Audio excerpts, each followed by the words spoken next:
Thank you for being here today. My name is Chris Turner. I am a state representative from House District 101 in Grand Prairie, Texas, and I had the privilege of serving as chair of the Texas House Democratic Caucus.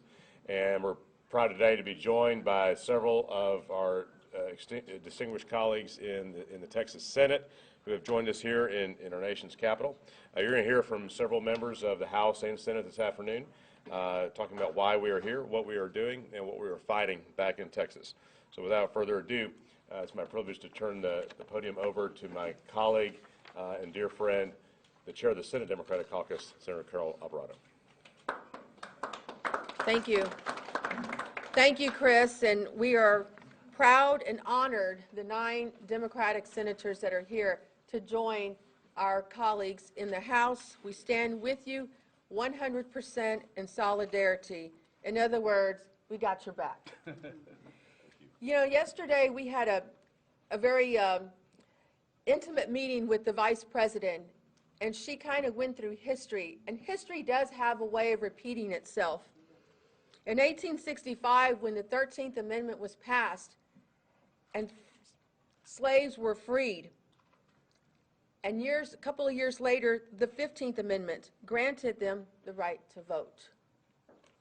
And then suddenly you have Jim Crow laws sweeping the South. So it looks like when certain people start to make progress and start to participate, the rules change, which is what we're seeing 2021. When you see more young people, when you see counties coming up with creative ways to vote, 24-hour voting, drive-through voting, more people of color voting, more women of color, oh wait, we're going to change the laws.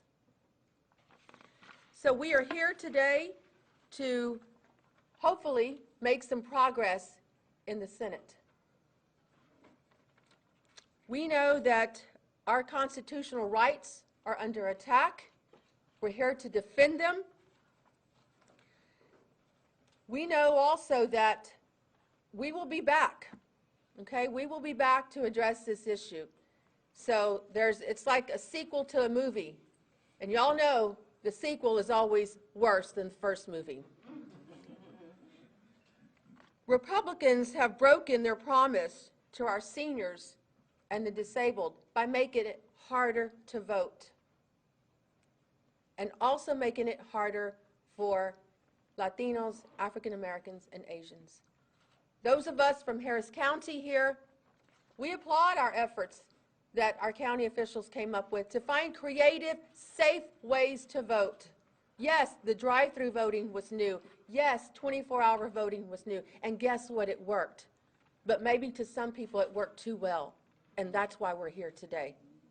10,000 people in Harris County used the drive-through voting. Over 50% of them were people of color. The drive-through voting was a success. Yes, it's new. It worked. Over 50% of the people who used that were people of color. 60% were women. So we are here joined in solidarity to hopefully move the ball a little bit. And with that, I'm going to turn it over to State Representative Ron Reynolds from Fort Bend, the Vice Chair of the Black Caucus. Thank you, Chair Alvarado. We know that as African Americans, we stand on the shoulders of those who made good and necessary trouble to help, as Ms. T has already eloquently stated before, to end Jim Crow laws. You know, once upon a time in our country's unfortunate history that they don't want to teach about when it comes to critical race theory is Jim Crow, an era that long after the passage of the 15th Amendment allowing blacks to vote, they instituted policies specifically so that it would have a disparate impact among black and browns. But they changed those laws through many people making sacrifices, from putting themselves on the line, facing lynching, billy clubs, bulldogs, to end Jim Crow laws. And thanks to Texan Lyndon Baines Johnson, the Voting Rights Act of 1965 was signed into law. So we're here to protect the fundamental right to vote. The freedom to vote is a sacred and fundamental part of our functioning democracy. It is what makes America, our home, and the state of Texas so exceptional.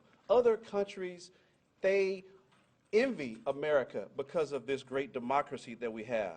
Our constituents want their rights protected, and that's exactly what we're doing here today, protecting the inalienable, fundamental right to vote. Our profound love for our state cannot be overstated, and that's why we used a procedural move to break quorum and nationalize this critical issue facing both Texas and this entire nation. This bill was just the last and latest of Trump Republicans' attacks on democracy across Texas and the nation. Governor Abbott and Republican legislators will stop at nothing, absolutely unequivocally nothing, to strip Texans of their freedom to vote by continuing to perpetuate the big lie of voter fraud. This special session, and there's nothing special about it, this is a suppression session, has been poisoned from the beginning. Governor Abbott's defunding of the legislative branch is an abuse of power, an act of legislative coercion, and a threat on the very democracy that we stand on. House Republicans, House Bill 3 is just the next step in the continued tax on our democracy. And that's why we will continue to fight. We will continue to speak truth to power. We will continue to make good and necessary trouble to fight against voter suppression and protect the fundamental right to vote. And with that, I'd like to bring up our very own State Senator Royce West from Dallas, Texas. Representative Reynolds, thank you very much, and to my colleagues. Media, you've heard this refrain over and over again. We're here because of the big lie. That's why we're here. And so for those of you that are in Texas, continue to ask Governor Abbott and others whether or not Trump is lying about the election being stolen. Ask them, do they believe it, over and over again until you get a straight answer from them. Our democracy is under attack. We stand here, and I'm not going to reiterate what everyone else is saying. We stand here in the 21st century. Texas has basically said that we are one of the top states as it relates to technology. We're one of the top states as it relates to the space race. We're in a country now where we have a rover on Mars, talking about sending a man, persons to the moon to live. But yet and still, we cannot make it more accessible for people to vote in the state of Texas. You think about this. The big issue is Harris County. Motor voter. It wasn't on the books. Okay. What's wrong with it? It made it more accessible to ethnic minorities. If there are problems associated with that particular method of voting, don't take it off. Don't say we shouldn't have it on the books as a method, but we should look at what the problems are and solve the problems associated with it, but make it accessible. In terms of 24-hour voting, the same issue. If there are problems with it, don't give us this stuff about we can't find people to man the polls. We can't find poll watchers. Let it be a county option and allow the county to be responsible for making certain that it's staffed properly and secured properly. Those are things that we can do. Here's the point I'm making to you. If we sit down, as opposed to having suppression laws choke us down, you get that? Choke us down, then we probably can come up with something. I'm glad to see some movement yesterday by the Republicans in the Senate to address some of these issues. But guess what? We're not there yet. We want to see the Barbara Jordan Fair Elections Act passed. And for those who do not know what it is, we ask that you go online and look at it. We're talking about accessibility to voting. We're talking about using 21st century means in order to assure persons have access to voting, like never before. And so I'd ask that as we leave here today, that you make certain that you don't let people demonize Democrats as fleeing. We're not fleeing. We're working here today. Okay? And we will continue to work. And what are we doing? What type of work are we doing? I want you to be very specific about this. We're on the Hill trying to convince Chris, Carol, our federal delegation, and other delegations that they need to pass the act. Yes. What else are we doing? We're still here talking to colleagues back home to make certain they understand some of the messaging that needs to be done, as opposed to saying that Democrats are fleeing. You know, the difference is between myself and many of my colleagues. In 2003, I spent 47 days in Albuquerque, New Mexico. And now I'm here with the House to make certain I'm supportive of what we're doing and make certain that everyone understands we have the resolve in order to do what we need to do to represent our constituents. I now want to introduce State Representative Victoria Naive. Thank you, Senator. Good afternoon. My name is Victoria Naive. I serve as State Representative for Texas House District 107, representing parts of Dallas, Garland, and Mesquite, Texas. I also served on the House Select Committee on Constitutional Rights and Remedies that heard the election bill that is the subject of why we are here today. And we Texas Democratic legislators represent a broad cross-section of our state of Texas, from Dallas-Fort Worth area to El Paso, to Laredo, to Austin, Houston, San Antonio, and the Rio Grande Valley. We represent collectively over 10 million of our fellow Texans. And now that our Democratic senators have joined us, we represent millions more. In our committee, we heard from parents who brought their children, who were sleeping in chairs in the committee room and testifying in the wee hours of the morning about the detrimental impact of banning drive-through voting would have on their families.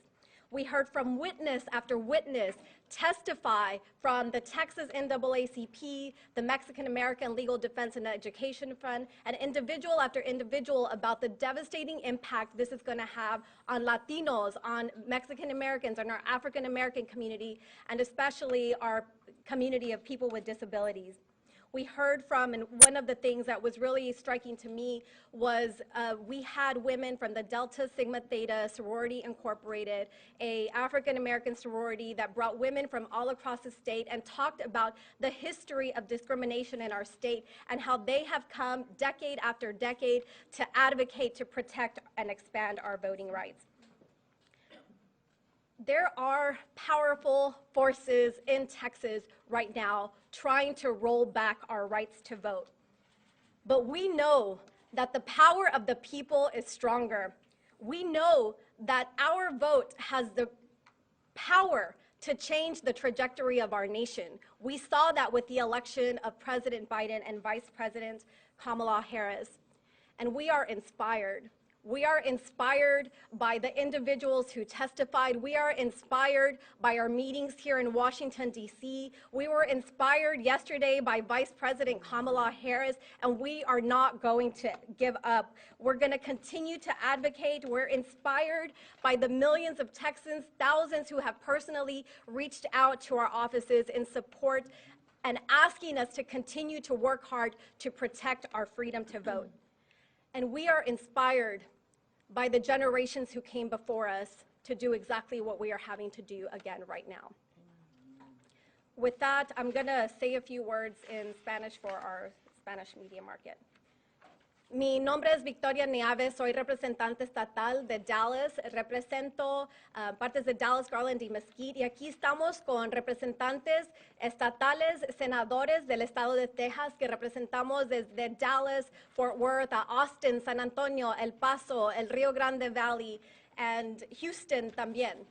Y nosotros sabemos que los esfuerzos del Partido Republicano para tratar de derrotar nuestro voto están tratando de hacer todo lo que pueden porque ellos miraron que los números de los votos latinos eran los números más altos que hemos visto en años. Y nosotros vamos a seguir luchando para nuestra comunidad. Lo que ellos están haciendo es un asalto en nuestra democracia. Los republicanos tienen la intención de quitarles la libertad del voto. Ellos están decididos a quitarle ese derecho y sabemos que ellos no se detendrán. Pero nosotros, demócratas legislativos, no nos rajamos y vamos a seguir luchando para proteger el voto latino en el estado de Texas. Y aquí estamos porque queremos que pasen el John Lewis Voting Rights Act y también el pueblo de la ley, the For the People Act.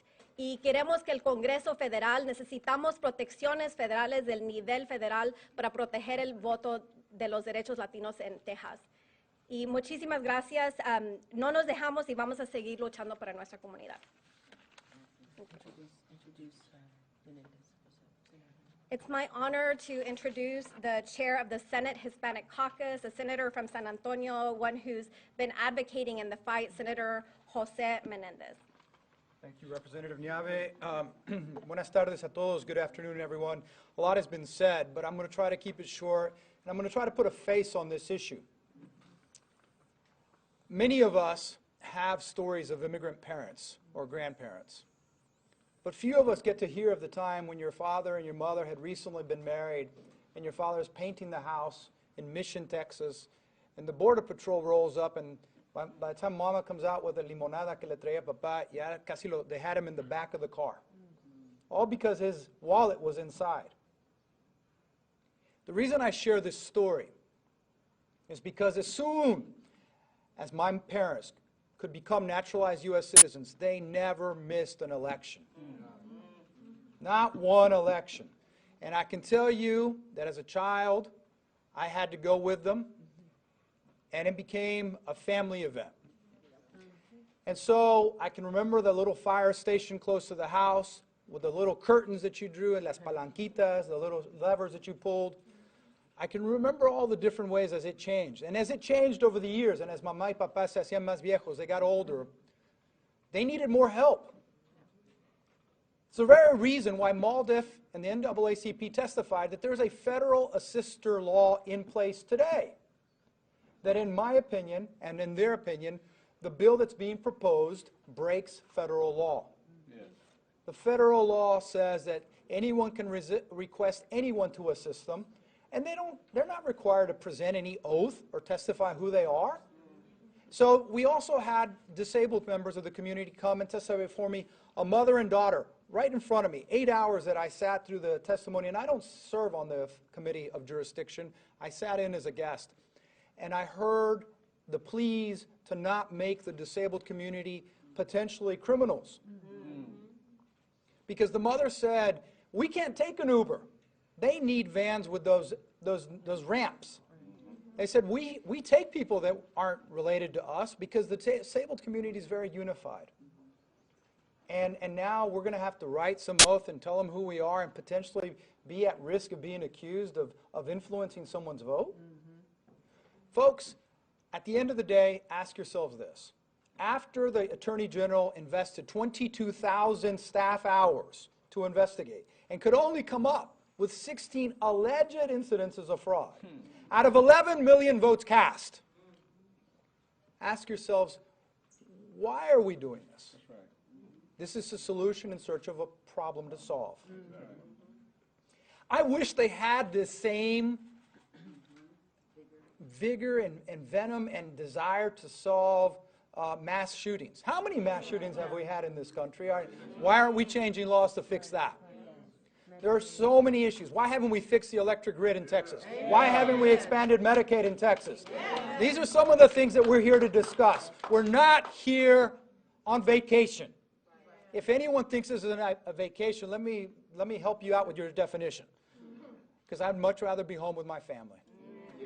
But we're here to do a job to represent the millions of men and women, whether they be disabled, whether they be minorities, whether they be recent immigrants, whether they be whatever, who may have their right to vote infringed upon. Folks, they ask, how much voter fraud are you willing to put up with? The question's not, that's not the question, is how many people are you willing to rob them of their vote? Thank you. Well done. Oh, sorry. Next, we represent Representative Vicki Goodwin from Austin, Travis County. All right, Vicki. Thank you. The rights of voting Texans live on borrowed time under Texas Republicans. We are here to implore Congress to pass sweeping voting rights legislation. We heard from over 400 constituents back in Texas who came to testify about the elections bill. Their stories fell on deaf ears among the Republicans. Please don't let our pleas fall on deaf ears here in Congress. We have sacrificed a lot to be here. Many of us have left family, spouses, children, loved ones that we take care of. And so this is a sacrifice. We've left our businesses.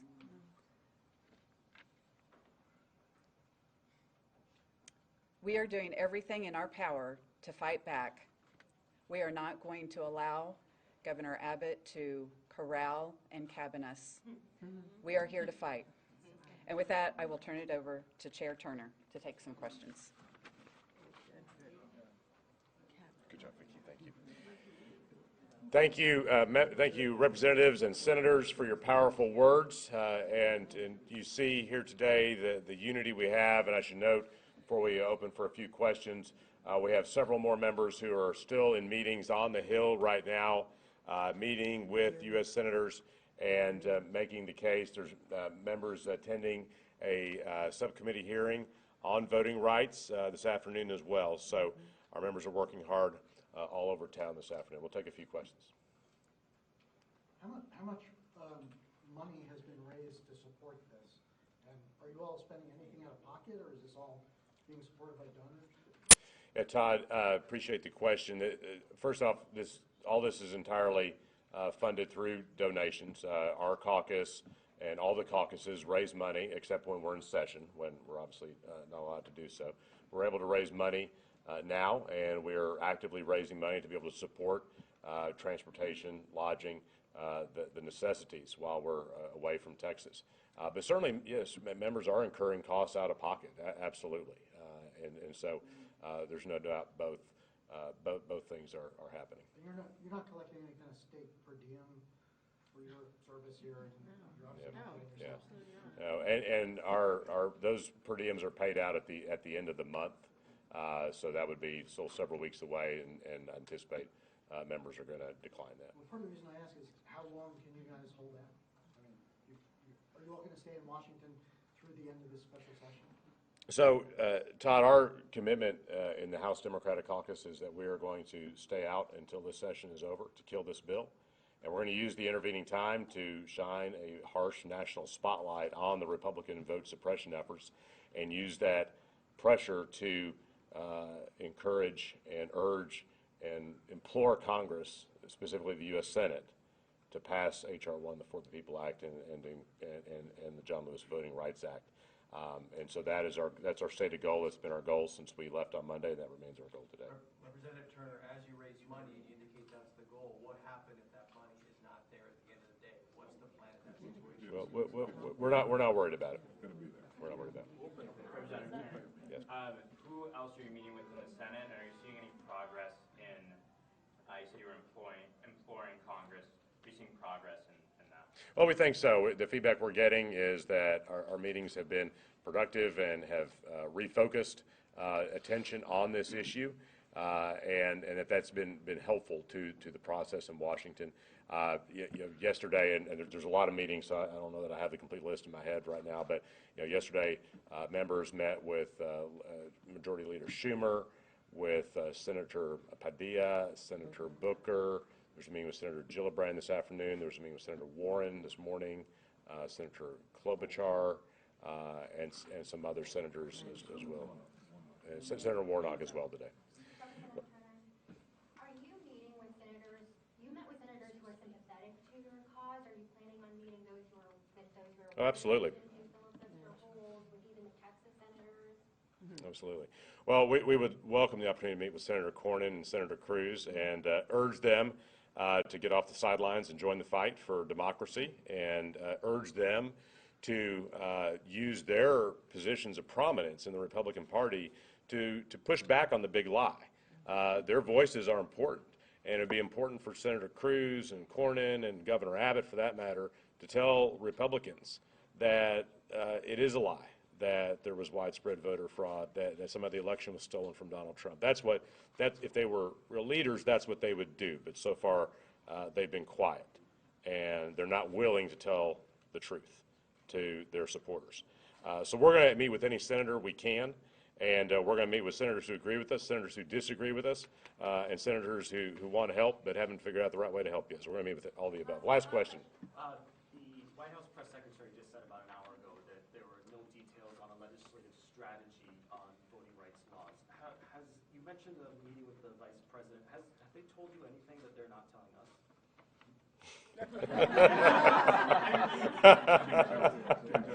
Well, if there was, we couldn't tell you. Look, we had a very good meeting with the vice president. I haven't seen the press secretary's comments, so I can't speak to that. But what I can say with confidence is that in every meeting we have had, I think we have all been assured there is a 100% commitment to achieving federal action on voting rights and doing it as soon as possible. We are making the case it has to happen now. We're at a crisis point in Texas and elsewhere in the country. It has to happen now, and that's the message we're going to continue to drive home. Thank you. Wait, can I follow up there briefly? You haven't been able to meet with people like Joe Manchin or Christensen, people who could actually change the conversation. Actually, that's not true. I was in a meeting with Senator Manchin a few weeks ago, and there'll be other meetings ahead. So thank you. How will you change the conversation? Is there a planned meeting with Senator Manchin? Yeah.